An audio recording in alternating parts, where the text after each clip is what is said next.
ابا کہتے ہیں کہ حضور ایک شخص کے پاس سے گزرے جو گڑ گڑا کے دعا مانگ رہا تھا۔ مطلب کچھ لوگ دعا مانگتے ہیں تو دعا میں ان کے لفظ ہوتے ہیں لیکن ان کی کیفیات نہیں شامل ہوتی، تو صحابہ کہتے ہیں وہ گڑ گڑا کے دعا مانگ رہا تھا، وہ محو تھا دعا کے اندر، بڑی دیر سے یا رب یا رب یا رب پکار رہا تھا۔ تو محبوب نے فرمایا کہ جتنی مرضی بھی دعا مانگے اللہ اس کی قبول نہیں کرے۔ آنسو شامل ہے دعا میں، ہاتھ اس نے اٹھائے ہوئے ہیں، مانگ بھی اس کریم سے رہا کہ جو کسی کو بھی خالی نہیں لوٹا، لیکن وہ دعا مانگ رہا ہے۔ حضور فرماتے ہیں جتنی مرضی دعا مانگے اس کی مقبول نہیں ہوگی، یہ کہہ بھی اس نے دیا اس کی زبان سے ہمیشہ حق اور سچ نکلتا ہے۔ تو محبوب پاک صلی اللہ علیہ وسلم کے صحابہ نے فوراً سوال کیا کہ یا رسول اللہ تعالیٰ علیہ وسلم حضور وجہ کیا ہے، کیا سبب ہے کہ یہ دعا مانگے گا تو اللہ قبول نہیں کرے گا، حالانکہ رب سب کی سنتا ہے؟ تو حضور نے فرمایا مطعمہ حرام، مشربہ حرام، ملبسہ حرام، جو یہ کھا کے آیا وہ بھی حرام پیسوں، جو پی کے آیا ہے وہ بھی حرام پیسوں، لباس پہنا ہے وہ بھی حرام پیسوں۔ چونکہ رزق کا معاملہ صاف ستھرا نہیں، لہٰذا اس کی دعائیں قبول نہیں ہو سکتی۔ یاد رکھیں طریقت کے اندر،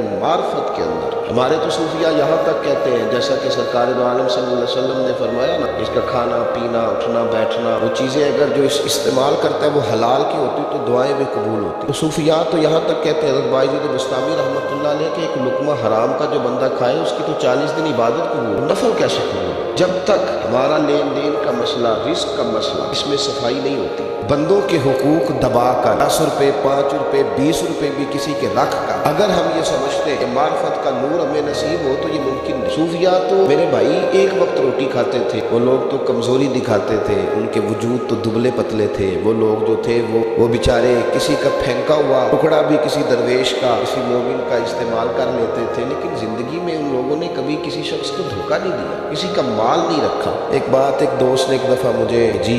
بات بڑی مجھے عجیب لگی، نے کہا کہ ایک شخص کا انتقال ہو گیا، تو وہ جب اس کو دفن کرنے لگے نازہ پڑھ کے تو ایک آدمی نے اس کی چارپائی پکڑ لی، اس نے کہا اس نے میرا 45 لاکھ روپیہ دینا ہے، پہلے پیسے دو گے پھر دفن کرنے دو، پیسے دے دو دفن کر دو۔ زور سے پکڑی ہے، رش، 3 بیٹے بھی تھے، جائیداد بھی تھی، سارا کچھ تھا۔ 3 بیٹوں سے لوگوں نے کہا کہ تیرے ابے کو دفن نہیں کرنے دے رہا، شور ہے، اور وہ بندہ بھی وہ تھا جو بڑا قریبی تھا اس کا، اس کے والد کا پارٹنر تھا، تعلقات تھے، تو اس نے کہا کہ پہلے پیسے دو پھر دفن کرنے دو۔ وہ 3 بیٹے کہنے لگے کدھر سے پیسے دیں، 45 لاکھ ہی کہہ دیا، میں تو ابا نے کوئی نہیں بتایا کہ جائیدادیں ہیں، مکان ہے، سارا کچھ ہے، تو بھائی ہم کدھر سے دیں؟ بولے 2-4 لاکھ کی ٹھیک ہے، وہ تھوڑا سا کرے نرم رویے کو تو ہم کرتے ہیں، شور تو ہے، لیکن ادھر سے دے 45 لاکھ۔ جب بات بہت تیز ہو گئی، شور ہو گیا، وہ انسان مجنون بن کے اس نے چارپائی تھامی ہوئی ہے، کہتا نہیں پہلے پیسے دو گے پھر دفن کرنے دو۔ 3 بیٹے تھے تو ایک بیٹی بھی تھی، بیٹی کو گھر میں پیغام گیا کہ تیرے ابا کو دفن نہیں ہونے دیتے، سارا زیور اتار کے بھیج دیا۔ اس نے کہا چچا سے کہو میرے ابا کی اس سے جس نے قرضہ لینا ہے کہ یہ رکھ لے اور میں تھوڑے تھوڑے کر کے پیسے لوٹا دیتی ہوں، میرے باپ کو مرنے کے بعد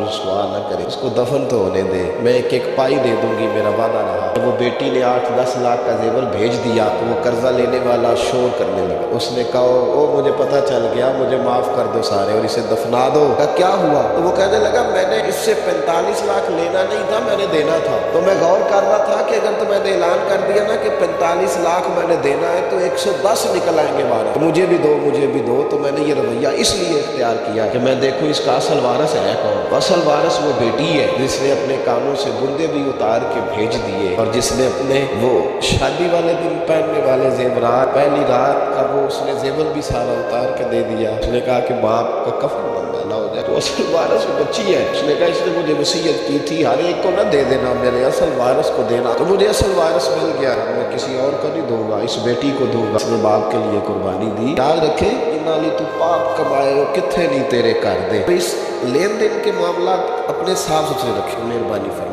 لینے دینے کے معاملات، ایک حدیث بخاری میں بڑی مزیداری میں نبی پاک صلی اللہ علیہ وسلم نے فرمایا ایک بھائی اپنے بھائی سے قرضہ لینے لگا، دوست اپنے دوست سے پیسے لینے لگا، اس نے کہا یار پیسے تو میں دے دیتا ہوں پر کوئی گواہ، اس نے کہا غریبوں کے گواہ نہیں ہوتے، میرا گواہ اللہ ہے۔ اس نے کہا کسی کی ضمانت دے دو، اس نے کہا میری کون ضمانت دے گا، میری ضمانت میرا اللہ ہی دے گا۔ بات ہو گئی 1000 دینار، اس کو بات بڑی پسند آئی، کہا اللہ کے نام پر تو کہتا ہے اللہ بھی گواہ ہے ہمارے درمیان اور اللہ ہی ضمانتی ہے تو لے لے پیسے، 4 دینار دے دیے۔ وہ بندہ دریا کے پار چلا گیا۔ میں نے یہ دیکھیں اب اس حدیث سے آپ درس دیکھیں، یہ حکایت نہیں، یہ میرے رسول پاک کا بیان کیا ہوا فرمان۔ اس کی صداقتوں پہ دیکھیں، اور بخاری کی حدیث کے جملے کتنے حسین ہیں۔ نبی پاک صلی اللہ علیہ وسلم نے فرمایا وہ جس نے پیسے لیے بطور قرضہ وہ دریا کے پار چلا گیا، محنت مزدوری کرتا رہا، جب مقررہ وقت آیا تو اس نے 1000 دینار وعدہ کیا تھا فلاں تاریخ کو دے دوں گا، اس تاریخ کو اس نے 1000 دینار لی اور دریا کے کنارے پہنچ گیا کہ مجھے کشتی ملے تو میں اس تک پہنچاؤں، لیکن اس نے اتفاق کہ اس دن کشتی کوئی نہ ملی، بڑا انتظار کیا، کشتی کوئی نہ ملی، اس نے ایک لکڑی لی،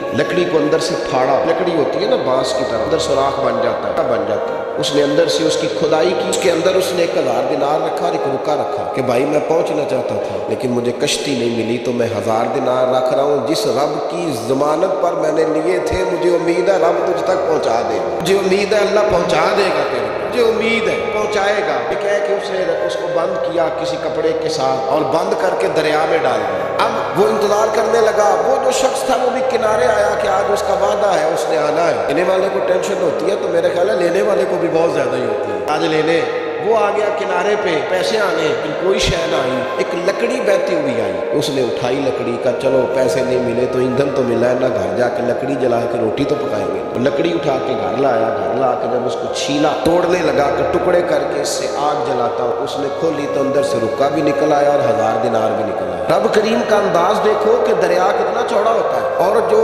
کاغذ ہوتا ہے وہ پگھل جاتا ہے دریا کے اندر، لفظ مٹ جاتے ہیں، ہر چیز کو بحفاظت میرے رب کریم نے پہنچا دیا۔ اس نے جب اس کو کھولا نا 1000 دینار بھی نکل آیا، کروا وقت میں اسے پیسے بھی مل گئے، وہ بڑا راضی ہوا۔ اب یہ بندہ آیا کچھ دنوں کے بعد دوبارہ 1000 دینار کا اور بندوبست کر کے لایا، تو نہیں اس تک پہنچے کہ کہیں گم ہو گئے، 1000 دینار کا اور بندوبست کر کے لایا۔ معصوم آمنہ حبیب کبریا سید کون مقام صلی اللہ علیہ وسلم کس حسن کے ساتھ اپنی امت کو حسین اخلاق سکھا رہے ہیں۔ نبی پاک علیہ السلام فرمانے لگے غلاموں ایک اور 1000 دینار لے کے دروازے پہ آیا اور دستک دے کے کہنے لگا میرا رب گواہ ہے کہ میں نے کوشش کی تھی پر مجھے کشتی نہیں ملی، میرا رب گواہ ہے کہ میں نے ہمت کی تھی پر موقع نہیں ملا، کیا جانتا ہے جس رب کی ضمانت پہ میں نے تم سے پیسے لیے، میری کوشش پوری تھی پر موقع نہیں ملا، میں آیا ہوں پیسے رکھ لے۔ اس نے کہا اگر اللہ میرے اور میرے درمیان گواہ تھا پھر وہ کریم بھی بڑا ہے، انہیں دریا میں ڈالے تھے تو رب کریم نے باحفاظت مجھے پہنچا بھی دیے اور تیری عزتوں کو